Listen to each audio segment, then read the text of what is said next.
Welcome to Rick on Life, brought to you by the Liberty Beacon Media Project. And this is where we love to talk about the things that can make our lives better. And today we're going to be talking about men and intimacy with Dr. Kat Smith. And Dr. Kat is a doctor of human sexuality. She's an author, a speaker, a TEDx speaker, and a certified intimacy expert, as well as a therapist. She likes to refer to herself as an entomologist, and I like that as well. Dr. Kat, it's been a while since we've been together. It's good to see you. Welcome to Rick on Life. Well, thank you so much for having me. I'm excited about what we're going to talk about. Yeah. For viewers who may not be familiar with you yet, why don't you take just a few minutes and tell us a little bit about your story. Tell us how Dr. Kat became Dr. Kat. Well, I always felt that I was supposed to use my voice to communicate and articulate how it feels to be violated, to be abused, to suffer a traumatic sexual experience. That happened to me at a very young age, between the age of 9 and 13. And coming out of that and working on myself and learning all that, that it encompasses, I decided that I need to do something with this. And so I went and got my doctorate so that I could understand all the mechanisms of human sexuality, to understand that it's not only about power. There's so many different faces. So I wanted to understand it fully so that I could really help people. And then I decided to go into this career to basically be a voice for those people who could not communicate that. Well, we want to talk about intimacy and men. We may mention a couple things about the ladies today, but really we want to focus on the issues of intimacy and men. Why don't we start with you telling us, what is intimacy? Oh, such a good question, because there's so much confusion around what intimacy is. Right. And intimacy and sex are not the same thing. Okay. I always say sex is a physical expression of the love, the passion, the attraction, the lust that we have for someone else, And a lot of times love has nothing to do with it. We've heard the song, but it lasts on average about 7 minutes. But intimacy is the trust, the care, the affection, the communication, the respect, the nurturing, all of these wonderful things that make up the foundation for the relationship. And sex is a component of intimacy, but like I said, it only lasts a few minutes, and people really want that deeper connection. Yeah, I can tell you that, I've been married for 35 years. And congrats. To the same woman.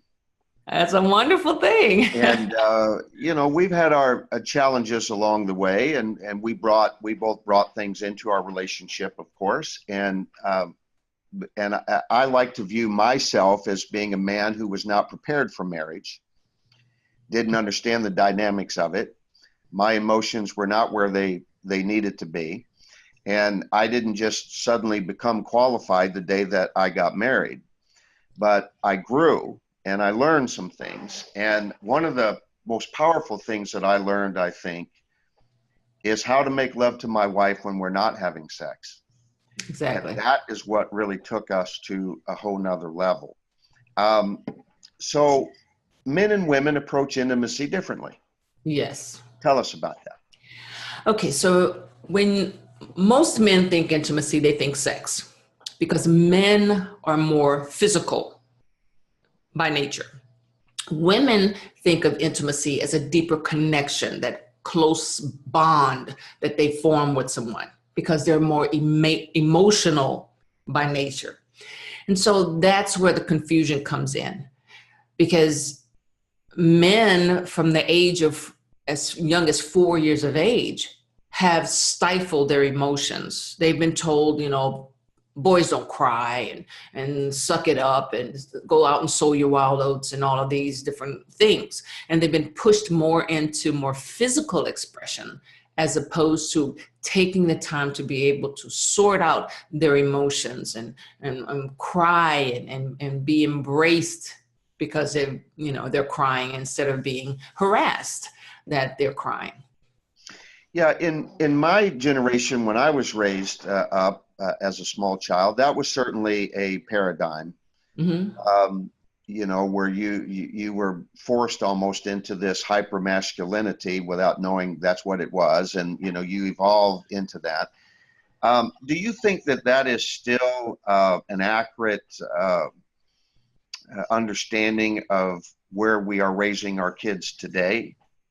Yes, I really do, because still today they use the different colors to identify children. Girls are pink, boys are blue, and it's all this this unfair putting kids in a box and telling them that they have to conform to a certain way of living.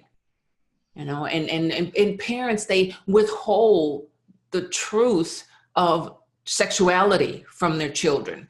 Because do you think, though, that we are still, where the boys are concerned, do you still think we're still intimidating them with don't cry, be a man? So you think that is still something that we are dealing with today? Yeah, as long as men who have been programmed to believe that that's the way a boy is supposed to be raised, you're going to have that. Until we purge this universe of those kind of men and that kind of thinking, you're going to have that stuff still around. And it's unfortunate, because when you're trying to raise a man and you're depriving him of understanding a very important aspect of his rationale, his mental development, which is his emotional self, you are depriving him of being the whole person that he is, being the best man that he can be. Well, I don't want to get too far off of our subject today, but in my book, when I wrote about If Only I Had a Dad and finding freedom from fatherlessness, I discovered, the statistics, which are pandemic for children who are being raised without their biological fathers in the home, and oftentimes don't have any father figure in the home.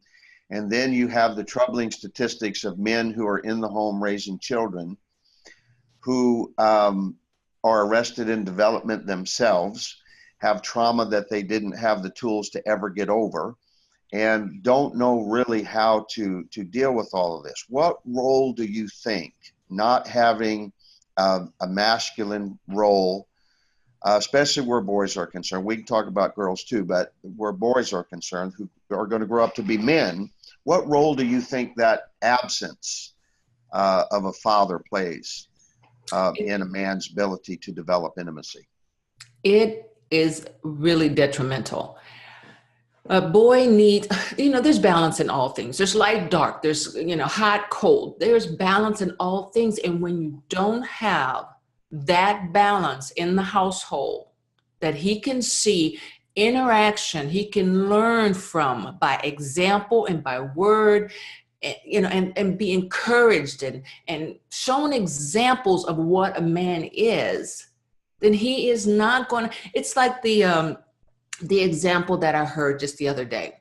So there's this dog who got, she was pregnant, and she got hit by a car and it damaged her hind legs. So when she ended up dragging her legs. So when she had her puppies, they noticed that the puppies were also starting to walk, dragging their legs, because that's all they knew. Right. Okay. They had no other examples of how to walk on all four legs, because that balance of the male, or the other one to show that this is how you walk. So you can't expect a child to learn something if it's not there to be taught. And no matter how independent and strong and all of this that women, mothers think they can be, they cannot take the place of what a man, a father does to a child's confidence, self-worth, their learning in general. There's that and awareness too, don't you think? It's about helping them understand awareness. Yes. I agree with you. I think, that it's, I think we're facing that in our world today. I think we're seeing the effects of fatherlessness on a huge scale. It's not only in our country, it's worldwide, but especially here in the United States. I think we've now seen what the long-term effects of fatherlessness is having, on I agree. a generation of men. What are the where do you think these we're talking about it a little bit. Let's elaborate on it a little more. But the origins of these challenges that boys have in growing up to embrace their intimacy and their relationships, Yeah, well, when a boy doesn't develop his emotions, then it can create a fear of intimacy because he cannot relate to that. He doesn't have a voice, an emotional voice to understand that. And everybody's told him, no, don't allow your emotions. No, right. Don't do that. So he's been fighting to stifle those and suppress them his whole life. And now people are saying, oh, well, you need to open up more, especially in a relationship. You need to open up more. And he's going, oh, no, that's Pandora's box. I'm not doing that. I'm not going there. So it could lead to alcoholism. It could lead to depression. It can lead to other problems because he's really fighting against his own nature. Yeah, I'm the male figure in my grandson's life, and of course, at my age and with my experience in life now, I'm so much more, aware of him observing, everything that I say and do, and we can't be perfect no matter how hard we try, but I definitely have tried to cultivate in him. I never want to say anything to him like, don't you cry, you're acting like a sissy or anything like that. But I have said to him when I felt like he was being maybe showing too much emotion over something that didn't matter a whole lot. And I have encouraged him to, you might want to think about saving your tears for things that are really important to you, So just because you don't want everything to be this dramatic reaction, reacting to it, from such a deep level. But I want him to feel I'm very affectionate with him.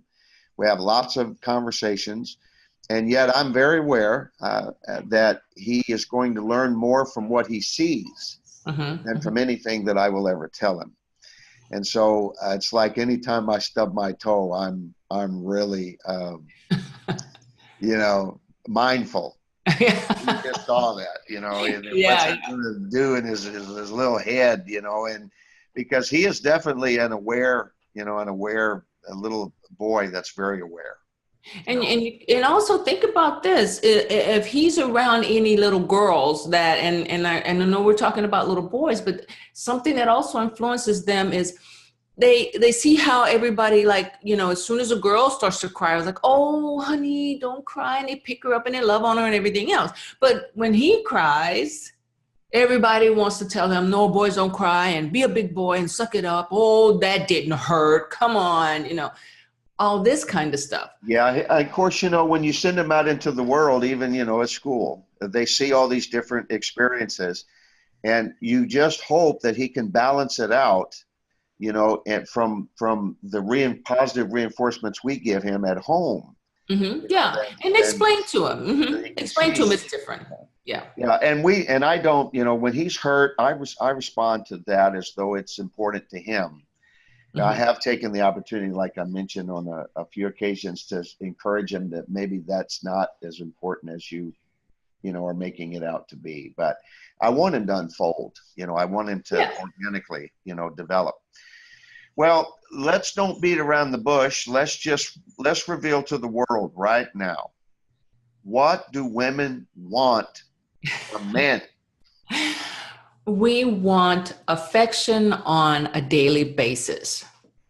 And that is like so important that it seems like a simple thing, but it's not. For men to feel that a woman, okay, a perfect example. When a woman resents a man, she pulls away from him when he tries to initiate sex with the back rub, or giving her that look, What was that look again? Yeah. When she pulls away and says that's all you think about, it's only because she has not been given affection on a daily basis, so she doesn't feel like she's appreciated, that she's not just a hole for him to plug into. Okay? If she feels that he's always affectionate, he's loving on her, making her feel loved, desired, and really cherished, then she'll start to initiate sex on her own. Okay, and she won't pull away, and she won't accuse him of only, being affectionate when he wants sex. So affection is a daily thing, and no drive-by kissing. I always say no drive-by kissing because it helps that bond. When you can stop and actually look into each other's eyes and kiss for more than a second and just kind of allow your body to release the oxytocin and serotonin and dopamine, all of those wonderful things. And so that way, when you get into the traffic, you're driving to work, you can handle some of that stress. So yeah, from one of the things I picked up a few years back and started teaching and sharing with other people is the difference is, a woman wants to be heard and valued. And where a man wants to be praised, we'll talk a little bit more about that, but so that the guys can understand the value of giving the woman in your world space that you're communicating her importance. Is that one of the things you're reflecting on right there? Well, I always tell guys this. When a guy says, "Oh, she just talks too much. She always wants to talk, and there's all this talking." Well, you got to understand that is her way of gathering more information about you.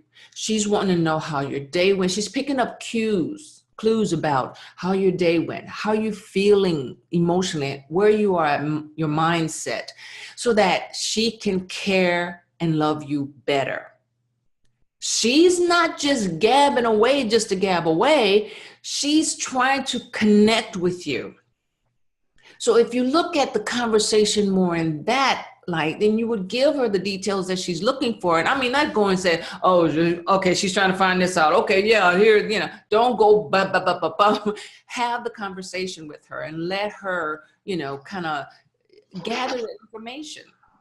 Yeah, one of the things that helped my own relationship was when I stopped trying to solve my wife's problems. You ladies use so many more words in a day than men do. Yes. And so when she would get into it, and 3 or 4 sentences, I got it. I know what she means. I know what she's talking about, and I'm problem solving. I'm like, "Oh, hey, yeah, do this, do that." And she didn't want me to solve her problem. She's intelligent. She's capable. She can do, she can figure these things out. What she wanted me to do is demonstrate she's important enough for me to listen to her and not even offer. If she solicited something from me, I would offer it. But I don't just offer her resolutions. Yeah. I think, to me, I realized I was insulting her. I didn't mean to, but I think I was. And so when I learned to just embrace that moment of just letting her talk, it really helped and changed things in our relationship, because she was, I think at times, like you're saying, gathering information, and other times she just wanted to, she had something bottled up inside of her, and what better place does she have to express it than me? And if I deny her that, Yeah. I've broken intimacy. I mean, isn't that really what I've done? I've created this space now that's not intimate. Yeah, because okay, if a woman wants a man to open up, she always tries to develop an atmosphere of trust where he feels safe, that he can be vulnerable, and share his feelings, and he won't be made to feel weak or inadequate. Okay. So the same thing goes for a woman when she is sharing with you. You're listening. I always say there's you and I in communication. So you listen when I'm talking and vice versa. Yeah.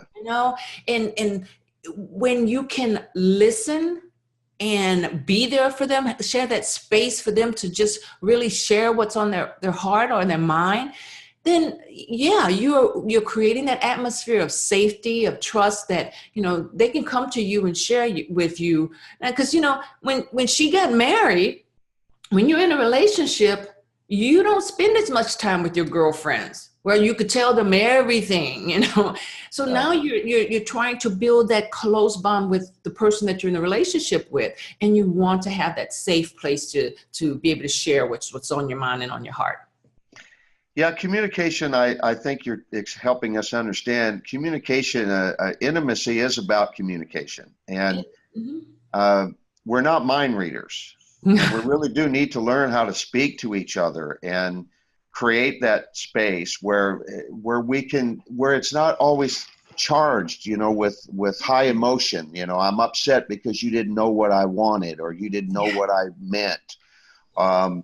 Are all things that I think tend to do because we don't really know how to do this intimacy very well. And so we're trying to learn how to be better at that, and I think we could do a lot with our relationships if we just slow down, learn a few things, and pay attention. But you have women want to be affectionate. They want to be what did you say? They wanted to have affection, shown affection. What else do they want from us? Well, women want to feel appreciated. Okay. We marry for whatever reasons, there's that balance. Yeah. We have that balance. I tell, independent women that you can't go into a relationship and think that you're going to just have a man as a companionship or just to be there. Because a lot of times they're like, well, the sex is not the thing that drives them, right? So you're in this relationship, you can have it all if you just understand that you don't make someone feel like they're just there in your life because you want that title that, oh, I have a boyfriend, oh, I have a husband, or I have a man. Right. Okay. Right. He wants to be needed. He wants to be wanted. He wants to be appreciated just like you. So the same things that women want, men want, but they just call it something different. They really do. They just want to be appreciated. They want to be loved for who they are and what they bring to the relationship, and that balance to be there. You can't just, have somebody there and say, oh, they're just there for the financial reasons. No, they want to know that they're more than just a buck, to you, right. Someone to pay the bills. They want to know that you appreciate them, and quit giving the guy the tie for Christmas, the husband the tie for Christmas. Everybody pitches in and buys him the tie. Yeah. You give a list this long of all the things that you want. Make him feel like he's, you've thought a little bit about what he wants and what he's like and what he needs, and, just make him feel appreciated. And women want the same thing.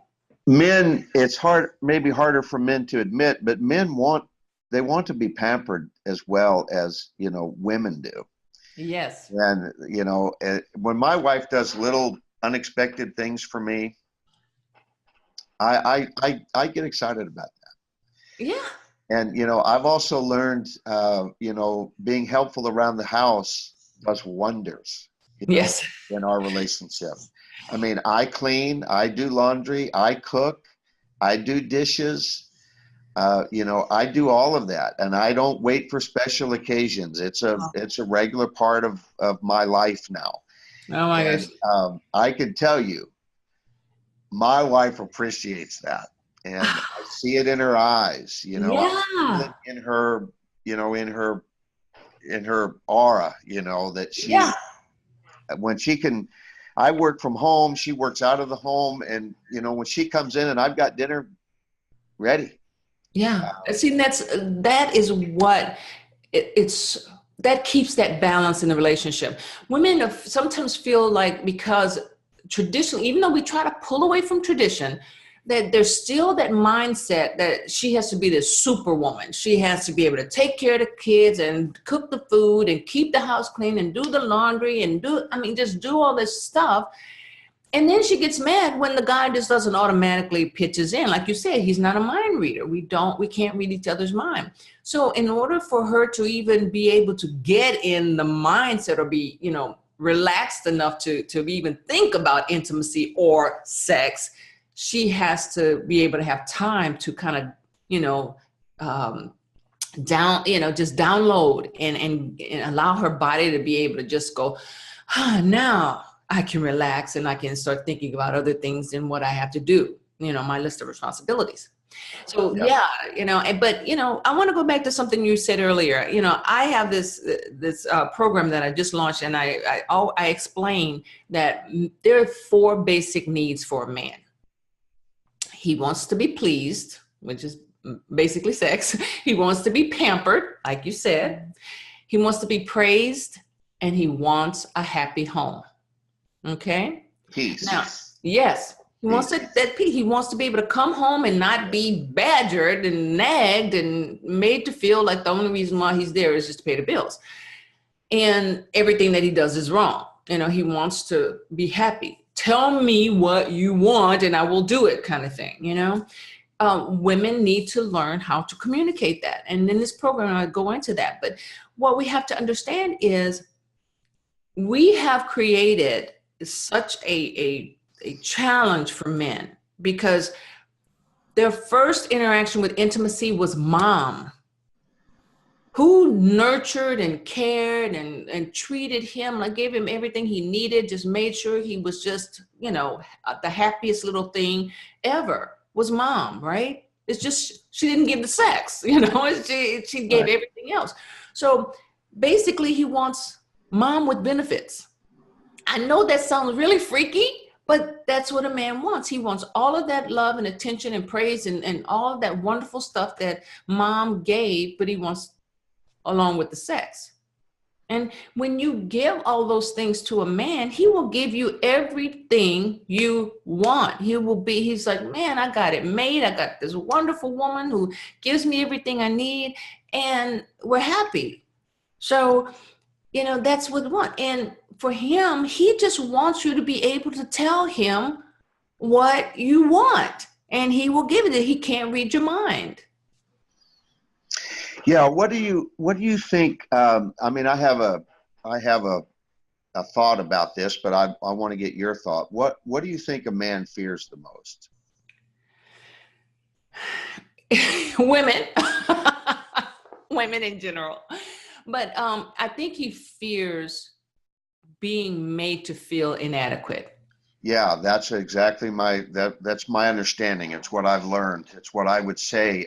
A man fears criticism.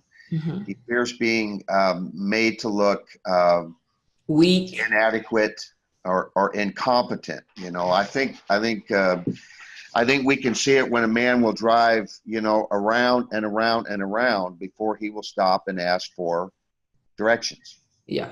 He doesn't want to be seen Yeah. as not knowing where he's going, you know, Yes. or what he's doing. And so you mentioned, one of the things men want is to be praised. And I think that is a critical component from a man's perspective when it comes to intimacy. If you criticize me, he will still have sex with you, but Yeah. he's not going to make love to you. Yeah. And so I think, when we talk about issues of intimacy in men, I think it will help if women would understand that that's really a fear that men have. And it defeats the purpose of you trying to create a deeper, intimate connection, which is what the woman wants. And if you are using language that ridicules, belittles, insults, disrespects your partner, your man, the person you're saying you love, then why would he feel that he's in a safe place to share his feelings? He's not. It's going to be arguments. He might come back with the same vulgar and demeaning, language, because it's like you open up this can of worms, but it's not a happy existence. It's like, why do you get into that if you say you're in love? It's like, it's abuse. It's abuse. Why do you think we get stuck in these places? It's something isn't working, and yet we do it over and over and over again. We just keep making the same mistakes. So when it comes to our intimacy and our relationships, why do you think we get stuck? Or is there a simple explanation, or is it very complex? Or give us some advice on how to get unstuck from these patterns that we have. I call it that it's our love perspective. We take on what influences our love perspective, religion, how we were brought up, our traditions in our families and our ethnicities, society, gender. So there's all these things that influence how we believe relationships should evolve. So you have all this stuff, and no one kind of looks at things and say, is this my truth, or is this my parents' truth, or my pastor's truth, or is this, what is true for me?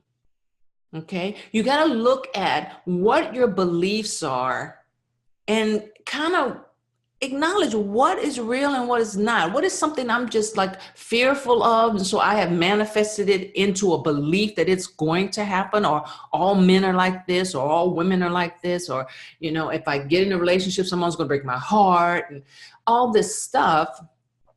Then you're going to get stuck. You're going to get stuck in that belief system, and you're going to keep going over and over and over. So when women say to me, well, there are no good men out there, men are always going to cheat on you, and then men are going to hurt you and break your heart, then I'm going, okay, well, that's your existence. That's the way you see things. I said, but I see things totally different. I see a lot of loving, caring men out there who are looking for a connection with someone that's more than just horizontal. Thank you for that.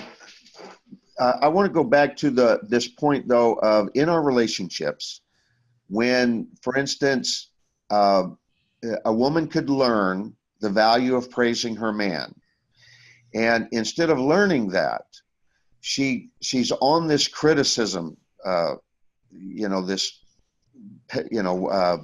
foundation, where she just criticizes all the time.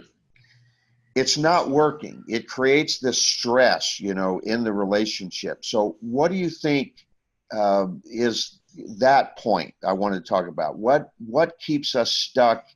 And same for a man. When a man isn't valuing the woman, it's not working. Who wants to go to bed with an icicle? If you've treated her badly, you're not going to bed. She's not going to warm up to you. We know this. It's not working, but we're stuck in our relationship snafus. Well, it's like a muscle. I mean, if you stop working out, that muscle is eventually going to get soft. It's going to lose its strength. It's going to lose that memory. So and it's like gaining weight. You know, it takes a long time to pack it on, but to get it off, it takes some work, right? Right. So when you are made aware of something that you're doing that's sabotaging your relationship, and all you do is acknowledge that you're doing it, but you don't take any steps to change your behavior, then you're going to stay stuck. It does require some work. With the divorce rate so high and people willing to just walk out on relationships because, you know, they hit a patch when things aren't working, I can tell you, you know, being married for 35 years, there were lots of opportunities to throw up your hands. You had to value it, you know, at a higher place.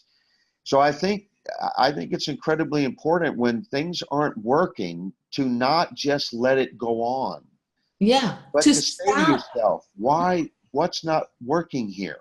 Exactly. And then figure it out, you know, and take the class, get some counseling, you know, don't just, you know, live in this frustration where eventually one of you is going to say, I'm not living like this.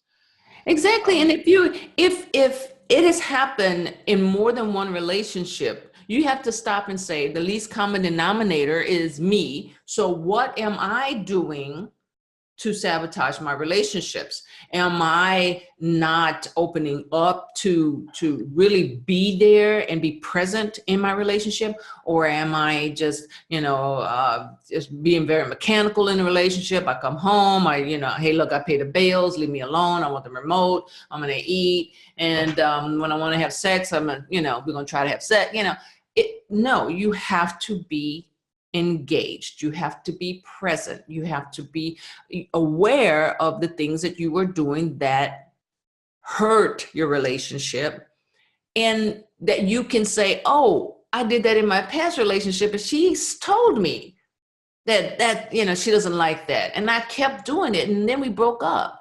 So being aware of what it is you're doing that's causing your unhappiness, because it does end up being your unhappiness. Sure. Yeah. Then stopping that, curbing the desire to do that, because all you're doing is you're listening to that internal dialogue, and it's telling you to do these things because it's normal, it's regular. You've been doing it so often. But now if you stop that, turn that off and say, well, why do I do that? I mean, where's it gotten me? I think maybe I need to stop that. Yeah, I'm a big believer that the why is what's important in everything. Mm-hmm. Why does it work? Why doesn't it work? Mm-hmm. And why do I feel the way that I do? Why am I thinking the way that I'm thinking? Getting to the why is the pot of gold. And if you can figure out your whys, you can make significant changes, in your life. And that is so true. I'll tell you a story. So I don't know. I just have this thing where if a lot of stuff is going on around me, there's a lot of, I'm overwhelmed with, and I'm trying to pay attention and then make sure none of this stuff that's happening is interfering with what I'm trying to do over here, and everything's safe and all this going on. It's kind of like I get this, I'm irritated, and I'm like, oh, wait, okay, so I'm just, I've got to get away from all of this. Let me go sit down somewhere. Yeah. And my husband picks up on it, and he goes, why are you so irritable? And I'm like, there's just too much going on around me. Let me just go and sit down and let me just kind of breathe. And he doesn't understand, because if you're processing something that needs to happen over here that's very important, that's happening, and it's very time sensitive, and then other stuff is over here happening that could influence this thing, or cause some, like something could hit you in the head or something. So you're trying to watch all this stuff going on. It's distracting, but I was aware. I know that about myself.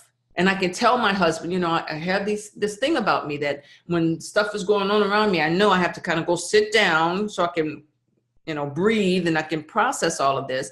And that he doesn't think that I'm just being, bitchy kind of thing. Yeah. You know, I learned something, about my wife too. I mean, our 24-hour clock doesn't work the same. Hmm. I stay up later. I get up earlier than she does. And I used to want her to get on my clock, so we could function, be together more and all of that. When she's overtired, you don't want to be around her. You don't want to be with her. And I was forcing this, actually creating a problem unnecessarily. And let me tell you, I learned Yeah. when I sense that she is tired, I will walk her to bed, covers down, and tuck her in. Her life is better, and my life is better, and we are better together. When she, and at the same time, I require some. I'm like you. I'm doing so many things, and when I'm starting to feel like it's overtaking me, Yeah. and I can't, keep it in perspective. I need some space, Yeah. and she used to have a hard time with that. She would personalize it, and Mhm. it had nothing to do with her. Yeah. It had to do with me and how I'm processing, all the stuff in my life. And so for her to learn that and then give me that space, Yeah. that I need, it makes our relationship, a lot less stressful and a lot Yeah. less tense, uh, Yeah. And unnecessarily. exactly, exactly. My husband has this thing that I'll see him like he is like gone. And he's looking right at me, but he's like gone. Yeah, So I can do I'll it. just, yeah, and I'll stare at him until he comes back. And then he goes, "Oh, what? Did you say something? What? And I Yeah, said, "Nothing. I just noticed you were gone, babe. I was just waiting yeah, till you got back so we could continue our conversation." And he does yeah, it often.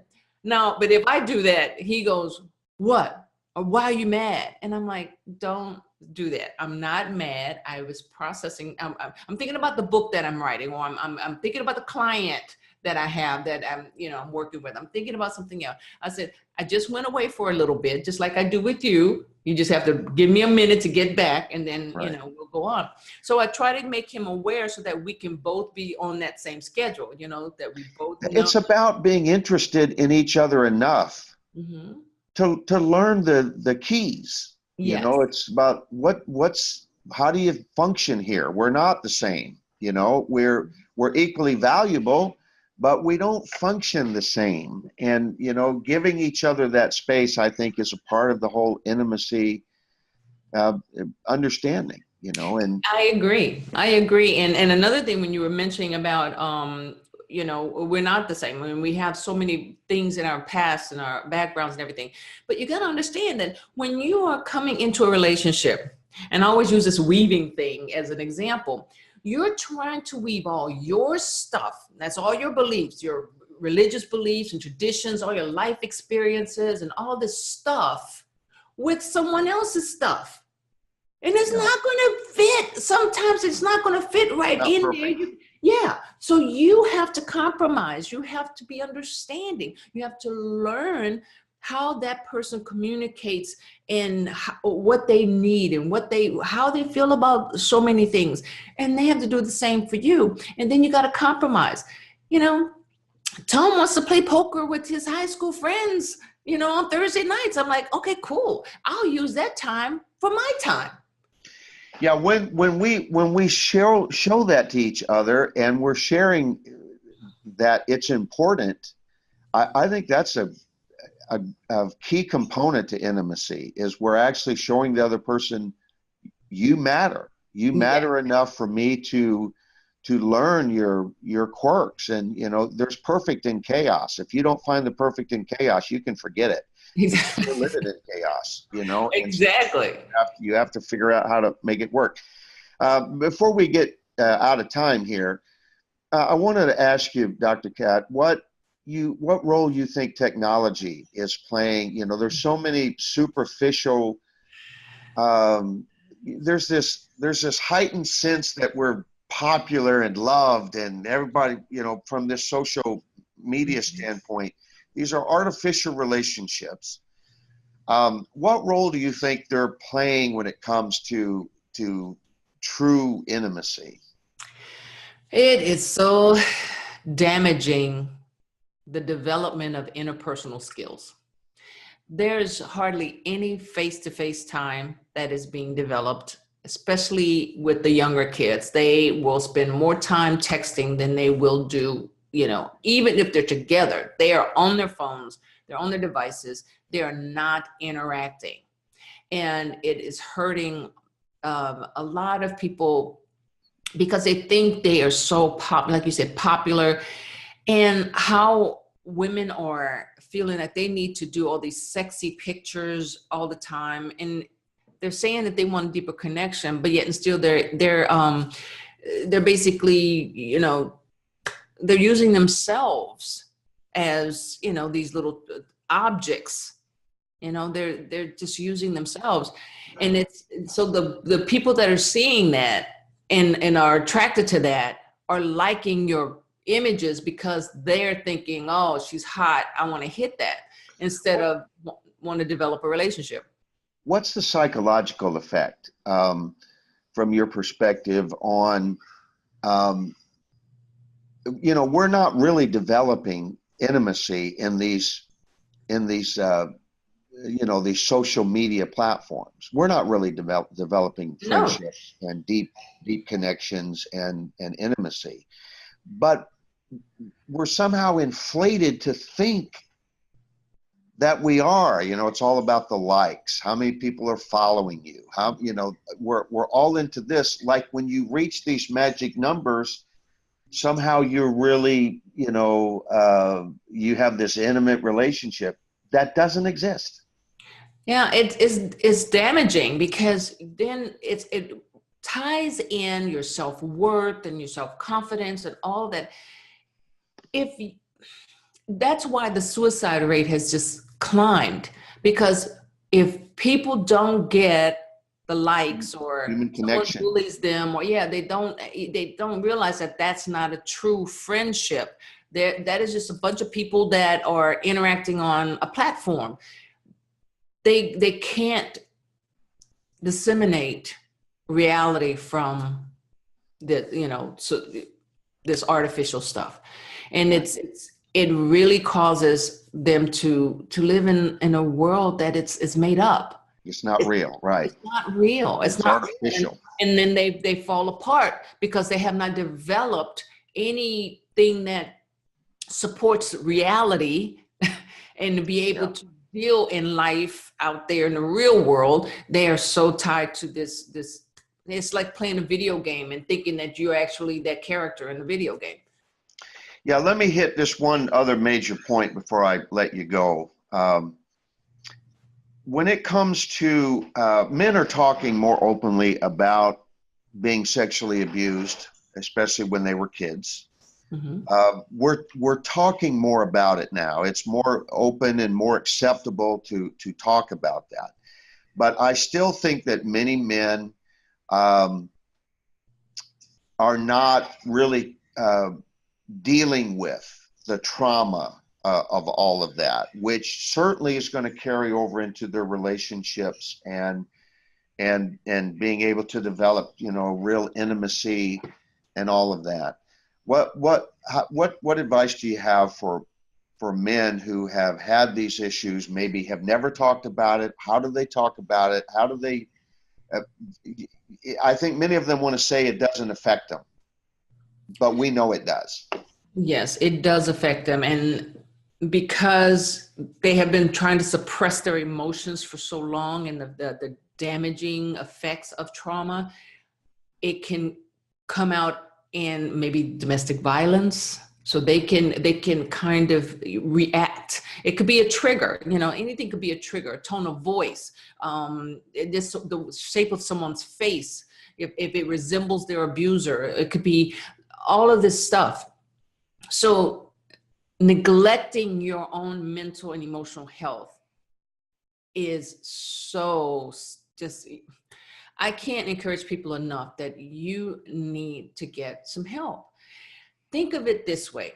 If you are going to the gym and you are working out your muscles, but one muscle you can't get it there. The other one is acting really fine because this is your physical self, but then your emotional and your mental self is just not building up. It's because there's something in the way. Something in the way of you being able to develop that. You are a whole person. And until you can pull that thorn out of your past and deal with it and let it go, finally free yourself, you are not going to be able to build that other part of you. So, and you find someone that allows you a safe place to share that you can talk to them and they can give you a totally different perspective, and they can show you that this happened to you and this is the cause of all these other things. Yeah. Shame is a powerful, it's a powerful force. Yes. And, you know, it affects us all, but where men are concerned, I've discovered in my own life, you know, when you're ashamed and it really eats at the core of your competency and, you know, understanding that you're not less of a man because of any experience that happened to you. You're so right. And because most men, especially if they've been in a physically abusive family, they try to protect their mother or their sisters or the younger ones. So they actually are stronger. There's the stronger one in that, even though they may have been beat down or abused or whatever, they were attempting to be stronger. So they have it in themselves, and they can come to somebody and talk to them, and they can show them how. I have a client, he was saying how his dad used to beat his mom, and he used to beat him and his brother. And his brother, after his dad got out of their lives, then his brother took on the same kind of abusive behavior. And so he is trying his best not to be that kind of man to his child and in his relationship. And so, you know, we're working through all of that. He was man enough to say, I tried to protect my mom when I was a boy. Now I need to try and help myself so that I can be a whole man, a total man in my life with my child. Yeah, we can grow up too, you know, the things that we hate have a lot of power over us. They don't have the same power as the things we love, but the things that we do hate and the things that, you know, stuck in us when we were very young, that we resented and didn't like, and especially when they were traumatic emotionally, you know, we can manifest those things when it's the exact opposite of what we want to be and what we want to do. But it was modeled for us. Yes. We have it in our brains. It affected us emotionally. And so we really need to reach out here. We don't have to live like this. You know, reach out for a therapist, reach out for, you know, a clergyman, reach out for a good mentor.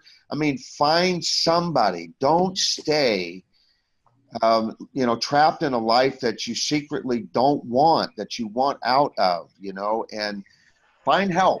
You know, there's nothing, you know, I want to just encourage the guys when it comes to developing intimacy and taking your power back as a real man. And I say that loosely, not in some, you know, professional context, but owning your own heart, owning your own life, being in charge of the life that you're living.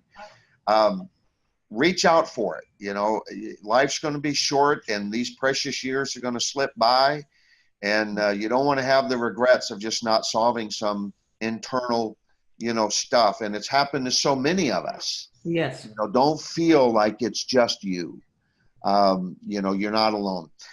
Dr. Kat, before you go, I want people to know how to get in touch with you. What's the best way to communicate with you? Well, you can find out everything about me from my site at drkatsmith.com. That's DRKATSMITH.com. You have a lot of resources. I've been to your site. I listened to several of your things, and a lot of resources there. So people who are looking for assistance can find a lot of tools, you know, from your site. So I encourage everybody to go. Awesome. Thank you so much for taking the time to be with us. This was great. I think it was a great conversation. I appreciate your insight and taking time out of your busy schedule to share with us. This is Rick Amitin from Rick on Life. Thank you so much for being with us today. And remember, whatever's going on in your life, just sprinkle a little love on it. See you next time. Thanks, Rick.